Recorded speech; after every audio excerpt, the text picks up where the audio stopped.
Disney's live-action villains can be just as memorable as their animated ones. Hi, I'm Emily from MsMojo, and today we're counting down our picks for the top 10 live-action female Disney villains. Before we begin, we publish new content every day, so be sure to subscribe to our channel and ring the bell to get notified about our latest videos. For this list, we're looking at the greatest Disney villainesses and ranking them based on impact and legacy. Now, we will be including live-action adaptations of previously animated films, but we won't be including anything from the Disney Channel. No, Aslan. I'm a little disappointed in you. Number 10. Lana Thomas, The Princess Diaries. Tell me, Mia, is it true about your speech? Are you really speaking at the bulimic convention? So you can speak and barf at the same time? Turns out that Mandy Moore can play a really convincing mean girl. Lana Thomas is basically the stereotypical evil character of all high school movies. She's a pretty cheerleader, she's very popular, and she bullies the protagonist seemingly just for the sake of being cruel. The perfect nerd couple, Jeremiah and Mia. While she may be a little unoriginal as a character, she's still a ton of fun to watch, and we love to hate her.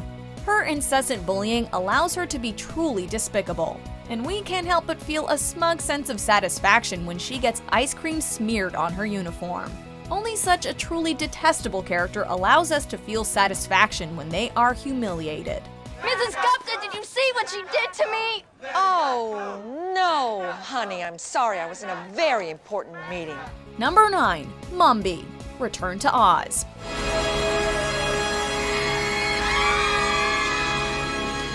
Return to Oz is probably one of the most wicked Disney movies ever released. The entire movie is just relentlessly weird and uncomfortable, and the characters don't really do a whole lot to make the story more palatable. While Mila Kunis's Theodora from Oz the Great and Powerful was an arguably relatable villain, Mombi is just straight up un-Oz-like. She wears a horrifying costume and literally changes her appearance by swapping out her collection of human heads.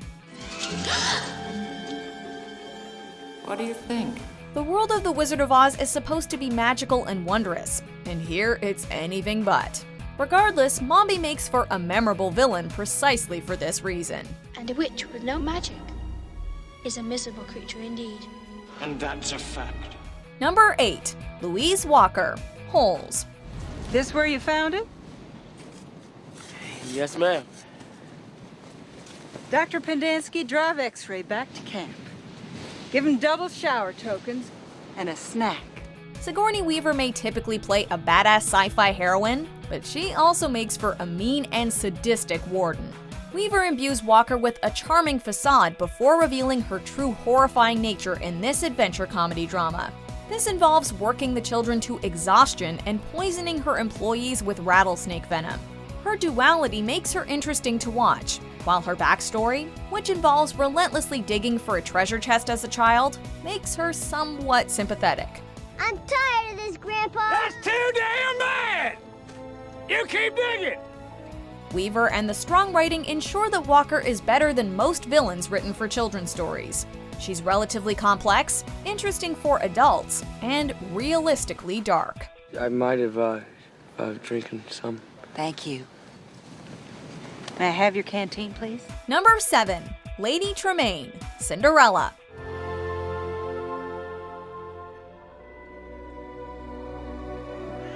Cate Blanchett played the evil stepmother, also known as Lady Tremaine, one of the most famously despicable and heartless Disney characters, in the live-action adaptation of Cinderella. And while she is still very much the same old passive-aggressive character in this iteration, she's also given a somewhat sympathetic backstory and the necessary depth needed to understand her. Once upon a time, there was a beautiful young girl. She tried welcoming her new stepdaughter into her life and attempted to liven the spirits of the estate following the death of Ella's mother. But her jealousy towards Ella and her feelings of inadequacy led her down a path of wickedness. This adds a welcome dimension to her character while still allowing us to hate her. My story would appear to be ended. Now, tell me yours. Number 6. Maleficent, Maleficent. Royalty, nobility, the gentry, and how quaint. Maleficent is arguably the quintessential Disney villain. Her black outfit, horns, yellow eyes, and green skin make her one of the most recognizable characters in film history, and her actions are some of the darkest undertaken by a Disney antagonist. But like Lady Tremaine, in this version she's given a backstory and some added depth. He told her it was true love's kiss. In the live-action flick, Maleficent has her heart broken by a boy named Stefan who ends up abandoning her and stealing her wings for his own personal gain. So not only do we feel sympathy for Maleficent, but we're also able to enjoy her incredibly evil and wicked ways guilt-free. I hate you. Number 5. Jadis the White Witch. The Chronicles of Narnia, The Lion, the Witch, and the Wardrobe. Then you're of no further use to me. Wait! The baby said something about Aslan. Jadis the White Witch embodies pure evil. Responsible for freezing Narnia in a winter that's lasted 100 years. She believes that she is above morality and can do anything, as well as be served by anyone, simply because she's so powerful. She's also a formidable force capable of incredible magic and violence, and has proven that she's not afraid of physical confrontation even if it means satisfying her own beliefs and worldviews. Despite her rather angelic appearance, Jadis is sadistic, manipulative, and sociopathic. Before he dies. No! Her manipulation of Edmund is a perfect example of just how chilling her character can be. How about something hot to drink? Yes, please. Your Majesty. Number 4. Cruella de Vil, 101 Dalmatians. Morning, Mr. Bill.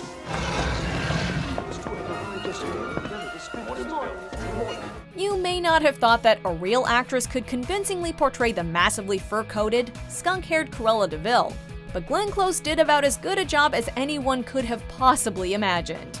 Her appearance is picture perfect, including the thin, pointy face, glamorous fashion sense, and yes, the signature black and white hair. Seeing her animal-inspired costume in live action only makes Cruella seem that much more revolting.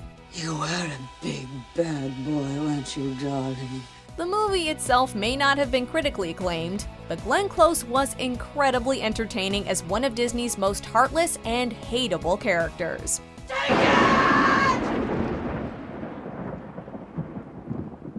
Number 3. Winnie, Mary, and Sarah Sanderson, Hocus Pocus. We're home! Oh, sweet revenge! As the villains in one of the most beloved Halloween movies of all time, the Sanderson sisters have been firmly burned into the memory of every child alive in the 1990s. They were just too entertaining not to be. The fantastic cast of Bette Midler, Kathy Najimy, and Sarah Jessica Parker is simply delightful, especially considering that they are decked out in hilarious prosthetics and wigs. Hear what he called you. Whatever shall we do with him? The movie also contains some entertaining songs, including Bette Midler's rendition of I Put a Spell on You. No Halloween season is complete without at least one spin of this classic. I put a spell on you! Number 2. Queen Narissa, Enchanted.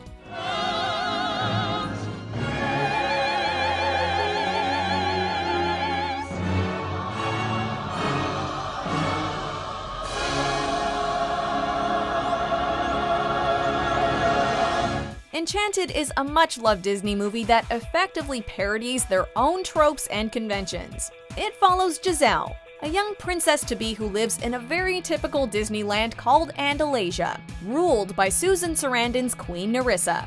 Narissa is a composite of the Evil Queen and Maleficent, as she represents both their evil traits and wicked appearances. She also manifests literally every evil thing about classic Disney villains. She has a dark hair and outfit, is a wicked stepmother, tyrannical ruler, evil sorceress, and secret shapeshifter.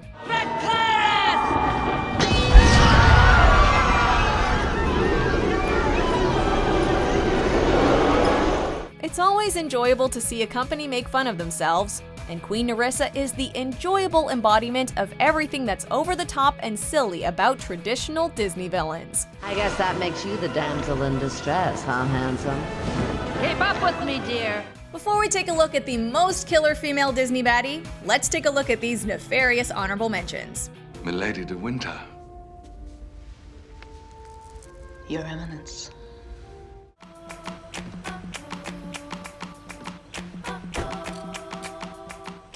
Number 1. Red Queen, Alice in Wonderland. Someone has stolen three of my tarts! Alice in Wonderland may not have been the greatest live-action adaptation, but we think everyone can agree that Helena Bonham Carter was perfectly cast as the Red Queen.